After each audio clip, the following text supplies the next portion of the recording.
जो आरबीआई की गाइडलाइन की धज्जियां उड़ाते हैं सरेआम। क्यों फाइनेंस कंपनियां इस प्रकार के हथकंडे अपनाती है?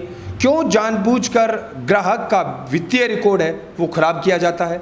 अब मैंने कहा अगले महीने की क्या गारंटी है? बोला गारंटी का पता नहीं, अगले महीने किस्त कट जाएगी। मैंने कहा पीछे की जिम्मेवारी? बोला मेरे पास कोई जिम्मेवारी नहीं है, मेरे पास बार बार कोई नहीं आना चाहिए, मेरे को कोई परेशान नहीं करना चाहिए। जब भी ये प्लंटी वसूलते हैं तो उस प्लंटी की रसीद आपको कभी नहीं देंगे, वो सिर्फ मूल ईएमआई जो है उसी की रसीद आपको देंगे। आप सोच रहे होंगे फिर आखिर क्यों फाइनेंस कंपनियां इस प्रकार के हथकंडे अपनाती है? क्यों जानबूझकर ग्राहक का वित्तीय रिकॉर्ड है वो खराब किया जाता है? आपके दिमाग में ये सवाल जरूर उठता होगा। मैं बताना चाहता हूँ इसके पीछे सबसे बड़ा कारण ये होता है कि जब भी आपकी ईएमआई बाउंस होती है या चूकते हो आप ईएमआई देने से, तब इन प्राइवेट निजी फाइनेंस कंपनियों को प्लंटी के तौर पर आप 100, 200, 500 रुपये देते हो। ये वसूलते हैं अपनी मनमर्जी से, जो आरबीआई की गाइडलाइन की धज्जियां उड़ाते हैं सरेआम। तो इन प्लंटियों के आधार पर ये बड़ा पैसा कंपनियां कमाती है। कोई इनसे सवाल पूछता है, उनका वित्तीय रिकॉर्ड ये सही कर देते हैं। बाकी भोले भाले लोग होते हैं, अनजान लोग होते हैं, वो ये सोचते हैं कि यार मेरी गलती है, कहीं ना कहीं मेरी गलती है। और ये जानबूझकर इनको खुशी होती है अगर किसी भी बैंकिंग वाहन की ईएमआई जो है वो चूकती है, तो इन प्राइवेट फाइनेंस कंपनियों को बड़ी खुशी मिलती है। इनको तो प्लंटी लग गई, अब हमारा काम आसान हो गया। इसीलिए ये ज़्यादा से ज़्यादा फाइनेंस करवाते हैं और ज़्यादा से ज़्यादा ईएमआई को फॉल्ट करवाते हैं। नमस्कार जय किसान साथियों, किसान जागृति मंच के एक और वीडियो में आपका स्वागत करते हैं। पिछले वीडियो में आपने देखा सूरतगढ़ के भोले भाले टेम्पो वाले किस प्रकार से वित्तीय शोषण के शिकार हो रहे थे बैंकों में।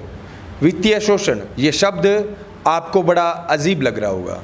जब लोग अपने व्हीकल को फाइनेंस करवाते हैं तो उसके बाद में वो अपनी वित्तीय जानकारी अगर समय समय पर नहीं लेते हैं तो उनके साथ कितना बड़ा फ्रॉड हो सकता है वो उस वीडियो में बताया गया है। नमस्कार जय किसान साथियों, मैं हरि बेनीवाल एक और वीडियो में आपका स्वागत करता हूं। तो इस वीडियो में मेरे साथ हैं भाई दीपक सुथार। वैसे गमूड़वाली गांव से हैं, सूरतगढ़ में काम करते हैं ये, और काम के सिलसिले में सूरतगढ़ ही रहते हैं। यहाँ से इन्होंने एक बाइक फाइनेंस करवाई श्रीराम फाइनेंस से।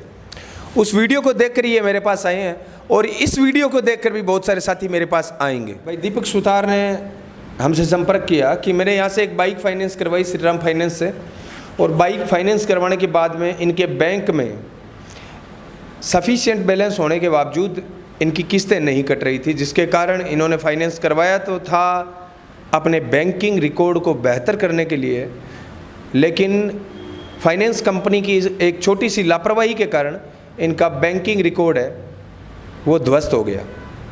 आपको भी मैं कहना चाहता हूं कि भविष्य में आप जब भी फाइनेंस करवाएं तो इस चीज़ का ज़रूर ख्याल रखें।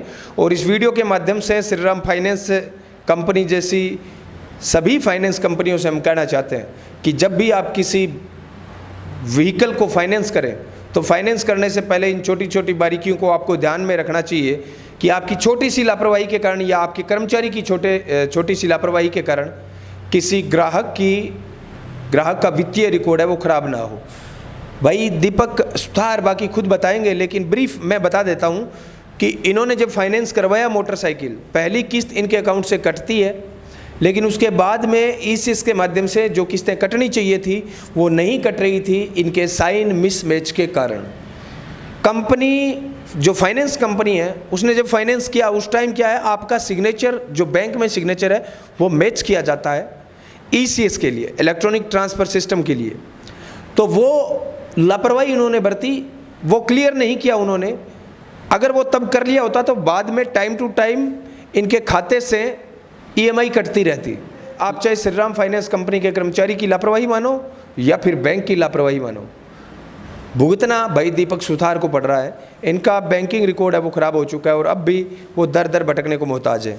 मैंने बात की यहाँ के श्रीराम फाइनेंस के प्रतिनिधि अनिल जी से, तो अनिल जी बता रहे हैं कि हमने हमारी तरफ से पूरी कोशिश की, बाकी हमारे हाथ में नहीं है, आप गंगानगर जाओ, यहाँ पर कोई बवाल करने की ज़रूरत नहीं है, ना मुझे किसी से फ़ोन करवाने की ज़रूरत है। क्योंकि मैंने जब फ़ोन किया उनको, उसके बाद में ये उनसे मिल के आए, उनको ये आपत्ति है कि आपको कोई फ़ोन ना करे। तो मैं अनिल जी से कहना चाहता हूँ और श्रीराम फाइनेंस कंपनी से भी कहना चाहता हूँ, अगर आपको इतनी ही आपत्ति है कि आपके पास किसी का फ़ोन ना आए तो आप ध्यान रखें कि जब भी किसी ग्राहक का व्हीकल फाइनेंस करें तो सारी फॉर्मेलिटीज़, सारे दस्तावेज ढंग से चेक करें। ग्राहक को कोई दिक्कत नहीं होनी चाहिए, आपको कोई फ़ोन नहीं करेगा। लेकिन अगर आप लापरवाही बरतेंगे तो कोई ना कोई मेरे जैसा सवाल आपसे करेगा ही करेगा।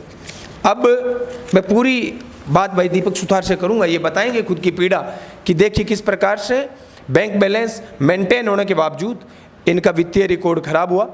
और आज अगर ये उनकी कमी सुधार भी लेते हैं श्रीराम फाइनेंस कंपनी वाले, तब भी इनके वित्तीय रिकॉर्ड की भरपाई वो नहीं कर सकते। बैंक रिकॉर्ड एक ऐसा है कि एक बार आपका खराब हो गया तो हो गया, उसके बाद में आपका सिविल स्कोर डाउन हो जाता है, बाद में आपको लोन चाहिए तो वो भी सही रेट पर आपको नहीं मिलता है, जल्दी नहीं मिलता है, उसके लिए आपको काफ़ी मशक्क़त करनी पड़ती है। नमस्कार दीपक भाई, सबसे पहले बताइए क्या मामला है, क्यों मेरे पास आना पड़ा? नमस्कार भाई साहब, मैंने फरवरी में एक श्रीराम फाइनेंस से बाइक ली थी, और बाइक ली थी अपने बैलेंस को मेंटेन करने के लिए, सिविल स्कोर को मेंटेन करने के लिए, भी मेरा सिविल स्कोर सही हो जाएगा। तो बाइक लेते टाइम मैंने सारे दस्तावेज कंप्लीट किए थे, मेरे सिग्नेचर भी कंप्लीट हुए थे, होने के बाद मेरी बाइक फाइनेंस हुई थी। उसके बाद मेरी फर्स्ट EMI 7 मार्च को आती है, 7 मार्च को मेरी EMI अकाउंट से कटती है, और सेकंड EMI मेरी 7 अप्रैल को आती है। अप्रैल को मेरी EMI नहीं कटती। मैंने अनिल को फ़ोन किया, मैंने कहा अनिल मेरी EMI नहीं कटी। यहाँ पर एक चीज़ देखिए, बहुत सारे ग्राहक इन फाइनेंस कंपनी वालों को ऐसे मिलेंगे कि जहाँ पर फाइनेंस कंपनी को संपर्क करना पड़ता है कि भाई तू किस्त नहीं जमा करा रहा, तू किस्त नहीं जमा करा रहा। लेकिन ऐसे कस्टमर बहुत कम मिलते हैं जो फाइनेंस कंपनी को कहते हैं यार मेरी किस्त नहीं कट रही है, मेरी किस्त नहीं कट रही है। अब बताइए इस कस्टमर की गलती है या फाइनेंस कंपनी की गलती है? हाँ आगे बताइए। फिर मैंने इसको फ़ोन किया, मैंने कहा भाई अनिल मेरी किस्त नहीं कटी। वो बोला शाम तक कट जाएगी। मैंने 7 तारीख को ट्राई किया, नहीं कटी। 8 तारीख को ट्राई किया, 9 तारीख को मैंने फिर फ़ोन किया, मैंने कहा भाई मेरी किस्त नहीं कटी। वो बोला 20 तारीख तक टाइम होता है, कट जाएगी। अगर 20 तारीख तक ऑनलाइन किस्त कटती होती तो 19 तारीख को मेरे पास एक कुलदीप नाम के बंदे का फ़ोन आता है गंगानगर से, बोले आपकी EMI ड्यू हो गई है। मैंने कहा EMI ड्यू कैसे हुई? बोले आपका सिग्नेचर मिसमैच था। मैं कहा सर सिग्नेचर अगर मिस था तो फर्स्ट EMI कैसे कटी? फर्स्ट EMI कटी है तो सिग्नेचर मेरा सही था, और मेरे पास जितने भी चेक पड़े हैं सेम सिग्नेचर है, और सारे चेक जैसे भी काट के देता हूँ मैं कॉपी से देता हूँ, और सारी पेमेंट मेरी चेक के द्वारा होती है। आपके लाइफ में कभी ऐसा हुआ कि आपने किसी को पेमेंट की और साइन मिसमैच की दिक्कत आई? आज तक भी नहीं हुआ, एक बार भी नहीं हुआ आज तक। उसके बाद में मैंने कहा चलो सिग्नेचर मिसमैच कैसे सही होगा? उन्होंने बोला आप अपना ATM भेज दो और मैं यहाँ से वेरीफाई कर देता हूँ और सही हो जाएगा। मैंने कहा चलो ठीक है, फिर क्या करूँ? बोले ये EMI आप फ़ोन पे कर दो, आगे से आपको परेशान नहीं करेंगे। मैंने कहा देख लो बार बार मेरे को परेशान मत करना, मैं फ़ोन पे आज के दोबारा कोई पेमेंट नहीं करूँगा। बोले ठीक है मत करना। उसके बाद मैंने 19 अप्रैल को मैंने उनको 3757 रुपये फ़ोन पे किए, जो मेरे पास हिस्ट्री पड़ी है, तो कर दी। उसके बाद मेरे पास मई में EMI नहीं कटी, जून में नहीं कटी, जुलाई में नहीं कटी, 3 महीने निकल गए। उनका मेरे पास कोई फ़ोन नहीं आया, मैं उनको फ़ोन करता रहा। मैंने 26 जुलाई को फिर फ़ोन किया उसको, कुलदीप को। मैंने कहा भाई मेरी EMI नहीं कट रही, तू मेरा सही करवा दे, बार बार मेरे पास किसी का फ़ोन भी नहीं आ रहा, क्या चक्कर है? उन्होंने बोला ATM भेज दे। मैंने ATM भेज दिया, उसके बाद भी मेरी कोई सुनवाई नहीं हुई। ये आपने दूसरी बार भेजा है ATM दूसरी बार भेजा 27 तारीख को, जो मेरे पास पड़ा है, प्रूफ भी पड़ा है। उसके बाद मेरे पास फ़ोन आया अनिल का 3 तारीख शाम को, बोला भाई साहब 3 EMI आपकी ड्यू हो गई। मैंने कहा भाई साहब मैं बार बार फ़ोन कर रहा हूँ, खुद चला के फ़ोन कर रहा हूँ, और गंगानगर मेरे फ़ोन जा रहे हैं, वो बोल रहे हैं कभी ATM भेज दो, कभी ये भेज दो, तो क्या करना है? बोले आप ऑफिस आ जाओ। मैंने कहा कब आना है? बोले 11 बजे आ जाना। मैं 11 बज के 1 मिनट भी नहीं हुई, 11 बजे ऑफिस पहुँच गया। उसने मेरा मिसमैच वो सिग्नेचर जो भी था ATM से वेरीफाई कर दिया। वेरीफाई करने के बाद मैंने बोला यार 2 मिनट का काम था, आज से 5 महीने पहले भी करवा सकते थे। 5 EMI ड्यू हो गई। वो बोले कि नहीं आगे से नहीं होगी और कोई बात नहीं, आगे से सही चलेगा। मैंने कहा ठीक है। सब कुछ होने के बावजूद कल 2 बंदे पता नहीं कौन गए थे, घर पे गए थे।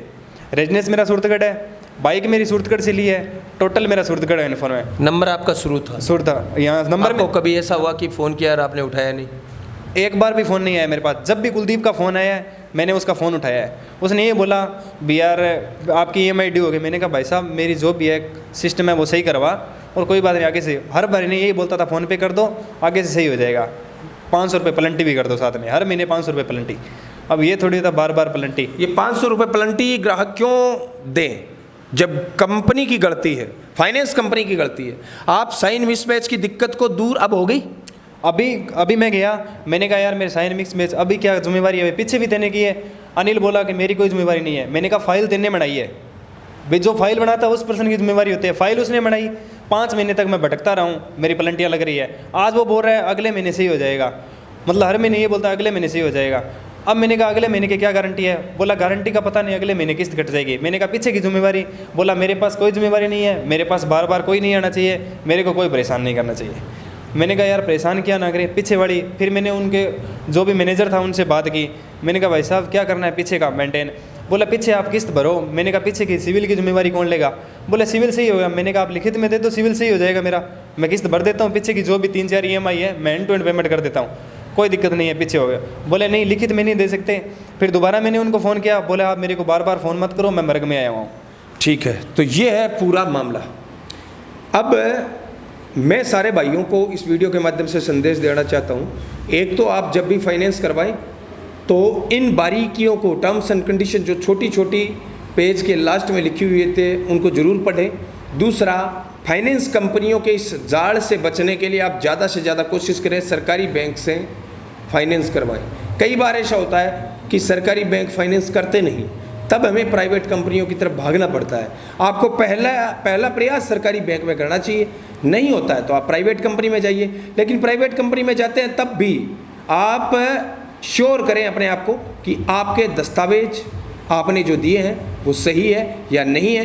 इस मामले में मैं तो यहाँ तक कहता हूँ कि पीछे की जितनी भी इनकी EMI है वो माफ़ होनी चाहिए, उसकी प्लंटी लगनी फाइनेंस कंपनी पर चाहिए। जब आप टाइम पर EMI नहीं चुकाते हैं, आपके खाते में बैलेंस नहीं होता है, तब चेक बाउंस होता है, उसकी प्लंटी जब ये कंपनी आप पर लगाती है तो कंपनी की गलती होने पर क्या कंपनी पर प्लंटी नहीं लगनी चाहिए? प्लंटी के तौर पर मैं ये कहता हूँ इस कंपनी को पीछे की ये जो EMI है वो भुगतनी चाहिए। ये किसान जागृति मंच की तरफ से इन फाइनेंस कंपनियों को एक संदेश है। बाकी जागरूकता, सावधानी ही समाधान है, ये हम हमेशा कहते हैं। सतर्क रहें, सावधान रहें, अपने हक और अधिकार को लेकर सावधान रहें और इस प्रकार के मामले किसी और के साथ ना हो, क्योंकि आपका वित्तीय रिकॉर्ड बेशकीमती होता है, आपका बैंकिंग रिकॉर्ड आपके भविष्य को सुरक्षित करता है। उसके साथ लापरवाही का मतलब ये है कि आपके भविष्य के साथ सीधी सीधी लापरवाही या खिलवाड़। इस वीडियो में बस इतना ही। लगे कि इस वीडियो में किसी पीड़ित की आवाज़ को हमने दिल से उठाया है तो वीडियो को 5 से 7 दोस्तों को शेयर करें। धन्यवाद। जय किसान।